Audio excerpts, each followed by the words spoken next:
Hi everyone, my name is Manhua Wang, and I'm a second-year PhD student in the Mind Music Machine Lab at Virginia Tech. Today, I'm going to present our research titled In-Vehicle Intelligent Agents in Fully Autonomous Driving, the effects of speech style and embodiment together and separately. I believe to some extent, most of you are familiar with intelligent voice agents in our daily lives, such as Alexa, Siri, or Google Assistant.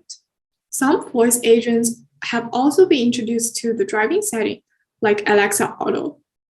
Previous research has discussed speech style and embodiment as two critical sets of characteristics, separately and jointly. Some of the examples of speech style researched are assertive versus non-assertive, conversational versus informative. Embodiment usually considers robot agents versus voice-only agents or agents with facial expressions. However, from the existing evidence, it's still hard to decouple the influence of conversational style from embodiment when explaining the benefits of having both features on drivers' perception. Our research study thus aims to systematically explore the effects of speech style and embodiment and how they influence drivers' perception in fully automated driving setting. We focus on two representative speech styles that creates divergent perceptions.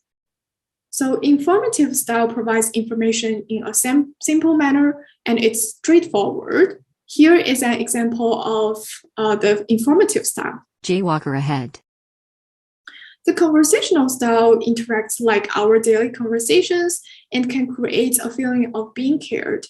And here is an example of the conversational style.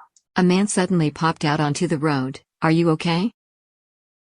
So as for the embodiment, we focus on voice-only agent and robot agent, considering that the potential distraction introduced by a robot agent.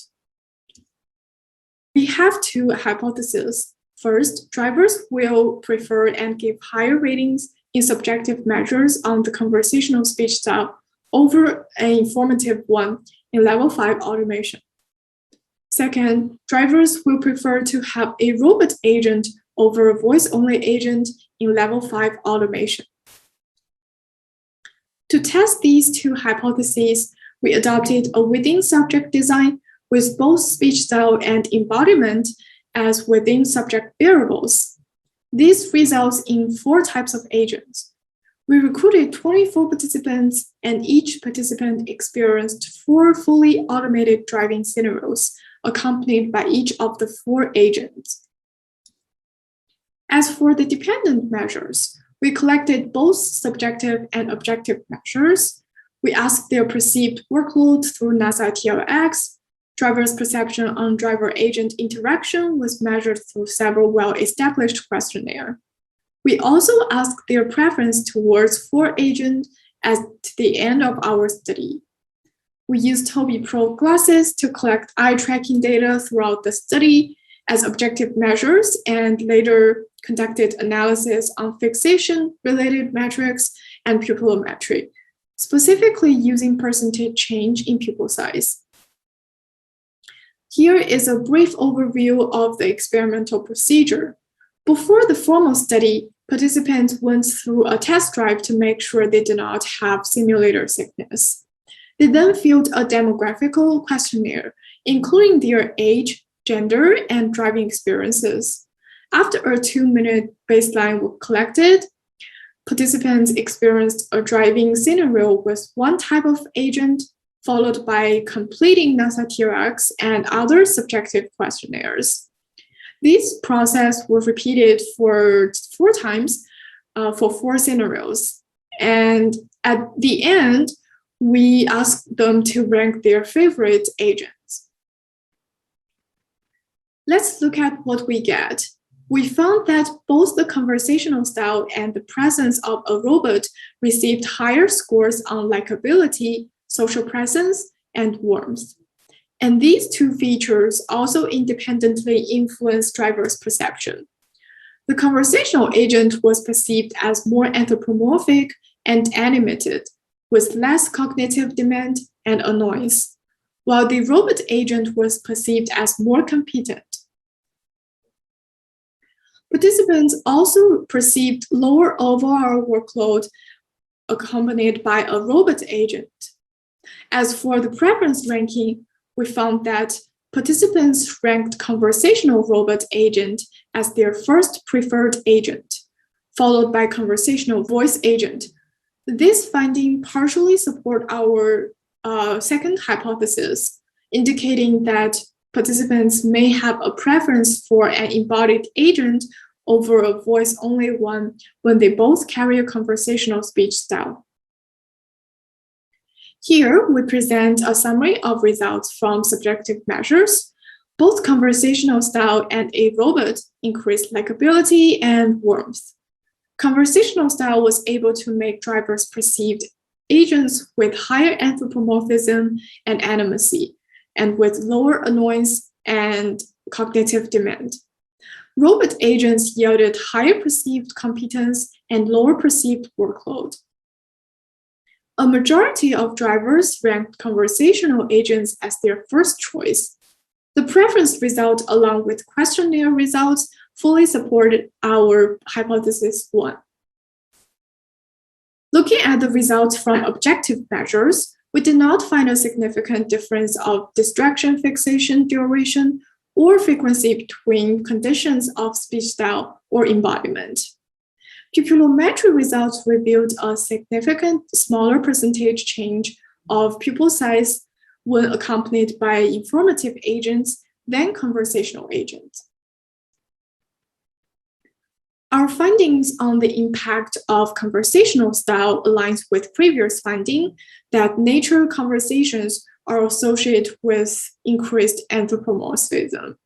In addition, according to participants' comment, naturalness and familiarity are two potential explanations to the lower scores on cognitive demand. Participants commented that such an agent aligned with their personal experiences. We believe that this type of familiarity could reduce users' effort to adjust to the new system. Our results on the impact of embodiment also aligned with previous research that a robot agent was found to be perceived more competent than a virtual character. In addition to that, participants commented on the robot as useful and able to alleviate stress, which could potentially explain for the lower perceived workload measured by NASA TRX. The results from driver's preference can be explained by Schunemann's finding that warmth and competence among all ROSAs and Godspeed subscales are the two most crucial and decisive predictors for human preferences. In our study, the conversational robot agent did receive the highest score on these two subscales. And results from fixation analysis indicates that the presence of an embodied agent did not lead to extra visual distraction to drivers, which is good. As for the pupillometry, previous research found that mental fatigue is linked to task disengagement, which concurred with decreased stimulus-evoked pupil dilation. Taking it into consideration in our study, a smaller percentage change of pupil size with informative agents indicates higher mental fatigue and less task engagement, while suggests that conversational style could make drivers more engaged. Our findings suggest that an agent with a nature and conversational interaction is recommended for level 5 automation in the foreseeable future. Besides, since the speech style seems to have broader impacts, designers could emphasize the parameters related to speech style, such as gender, age, and tone when constructing agents. And considering that the responsibilities of in-vehicle agents vary depending on the level of automation, users' preference can change accordingly. And future study could continue to explore the influence of speech style and embodiment under other levels of automation. This concludes our research, and I appreciate your time being here. If you have any questions, please feel free to ask and reach out.